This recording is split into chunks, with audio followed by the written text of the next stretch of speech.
yung sa lista po ninyo ay ayusin na. Lahat po ng mga city councilors natin. Ay ma'am, napakasobra pong nakaapekto ma'am sa katulad po naming mangingisda. Dahil ma'am, ang ginagamit po ma'am namin sa pangingisda sa aming lugar po sa San Andres ay bangka po. Gumagamit po ma'am kami ng gasolina. Ay nun po ma'am umahal ang gasolina. Sa halip po ma'am na sa buong maghapon nakakadalawang palaot po ang mangingisda. Ngayon po ma'am isa na lang. Pangulong BBM, maraming salamat po sa inyo. Dahil kahit po kaming mga nasa laylayan po ng ating pamahalaan, ay hindi nyo po kami nalilimutang tulungan. Sana po ay mas marami pa pong programa ang inyong maipatupad para po sa mga katulad naming mangingisda. Uli po, maraming salamat po at mabuhay po kayo. God bless po. Napakalaki pong tulong nitong programa ng ating Pangulo na yang pinamamahaging bigas dahil ang katotohanan po talaga ito, pangunahin natin pangangailangan sa araw-araw. Kaya yun pong sinasabi na 10 kilo na maaari may mga karugtong pa. Napakalaki po ng magiging tulong. Yung hindi na po kami bibili sa loob ng isang buwan ay napakalaking katulungan sa tulad namin pong nasa pagsasaka. Ang masasabi ko po, mahal na Pangulo, ako po ay nagpapasalamat ng lubos sa inyo pong naitulong sa amin. Ito po programang bigas na pang araw-araw na aming pangangailangan. Ako po ay humihingi po na sana hindi po ito ang huli. At patuloy po ninyo kaming alalahanin ng mga maliliit na mga mayan dito sa ating bayan. Kami nandito upang tiyakin na magandang takbo dito sa ating naging programa para sa lalong-lalo na sa ating mga scholar.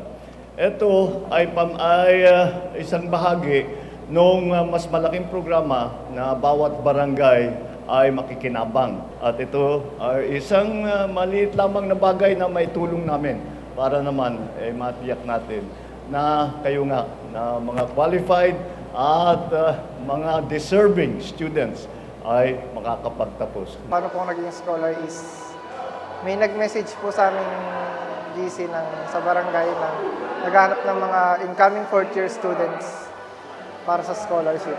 Hindi na po ako nag-alilangan na magpalista kasi alam ko pong malaking tulong. Ang mensahe ko po sa ating Pangulo is sana po marami pa pong programa na may patupad gaya po ng educational assistance na ito kasi alam ko pong marami pa po siyang matutulungan na gaya ko po. Sa totoo lang po, wala po talaga akong alam na may ganito po palang program na na-implement. Tapos ako po ay biglang nasabihan ng aming barangay. Tapos nung nasabihan po ako, nag-search po agad ako. Then, ayun po, nakita ko po na may program po si BBM na pinatupad po na ganito. Tapos nagpasa po agad ako ng mga kinakailangan kasi sobrang laking tulong po nito para sa amin. Ito lang po, talagang may problema po kami financially. Kasi po, sinabi ko po sa aking parent na sobrang laki pa po ng balance ko sa school. Tapos, ayun po, bigla po akong natawagan, nabigyan po ng opportunity na ito. Tapos, sobrang blessed po talaga at ako po ay napili dahil ayun nga po, namamroblema po kami. Tapos parang binigyan po agad ako ni Lord. Sa ating pong Pangulo, BBM, sobrang maraming salamat po sa program na ito kasi po sobrang laking opportunity, sobrang laking tulong po as a student and sa family ko na rin po. At sana po, hindi lang po ito yung batch na mabigyan at magkaroon pa po ng mas maraming opportunity yung iba naman pong student sa mga susunod po after nito. Yun lang po at maraming salamat po talaga. San Luis, Tingloy, Agoncillo, Alitagtag, Balete, Laurel. Alam naman natin mga Pilipino at ating lalo mga Batanggenyo talagang matatag, talagang lumalaban. At nagpapasalamat po tayo sa ating national government na sa ganitong pagkakataon talagang nadirektahon nating mararamdaman yung tulong ng national government sa mga barangay. Educational assistance po na yun nga po sa mga kabataan sa amin na nag-aaral, mga kapuspalad. So malaki pong tulong to na yung 100,000 ay para doon po namin may ibigay sa mga educational assistance ng mga kabataang mag-aaral. And then yung pong another 100,000 ay doon po namin ilalagay sa mga pangangailangan ng aming mga pensionaries nang sa ganun po na maabot namin yung mga aming mga sityo sa mabilis na pagsisilbi.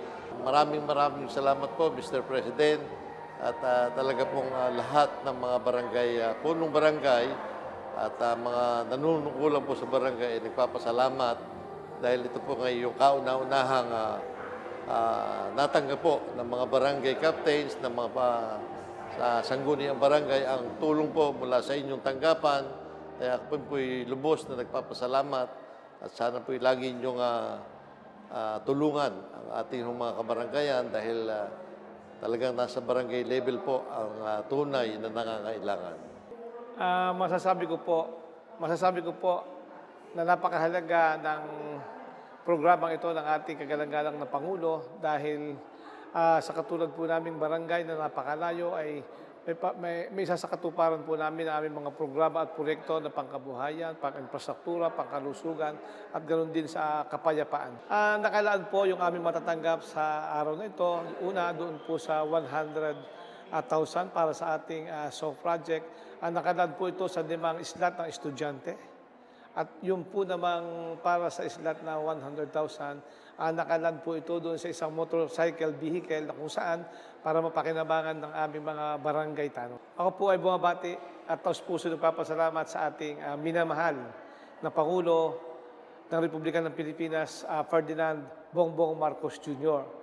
Nakakatuwa po at sa katulad naming maliit na sangay ng ating lipunan, direktang tulong na nagmula po sa sangay ng ating pamahalaan, nasyonal na pamahalaan. Kung kaya't aking pong dalangin, mahal na Pangulo, ipagpatuloy po ninyo ang inyong magandang gawain na kung saan ito po'y malaking tulong sa katulad naming barangay captain. Napakalaking halaga po ito sa ating mga barangay. Alam po naman ho tayo ay pahigit ng pangangailangan ng ating mga barangay. Lalo na po sa ating mga constituents na higit na ito po ay kailangan namin.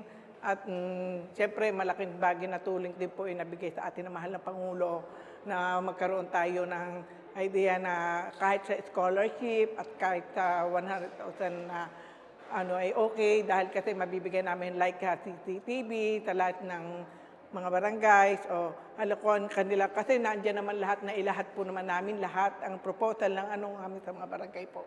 Sa ating po mahal na Pangulo, marami po salamat sa biyayang pinagkaloob niyo po sa amin. Napakalaking halaga po na tulong ito sa kadadagdagan po sa bayan po ng Kalatagan. Maraming salamat po mahal na Pangulo. The success or failure of these programs depends upon our working together well. Yung pagkakaisa ng national government, pagkakaisa sa national government at saka sa local government.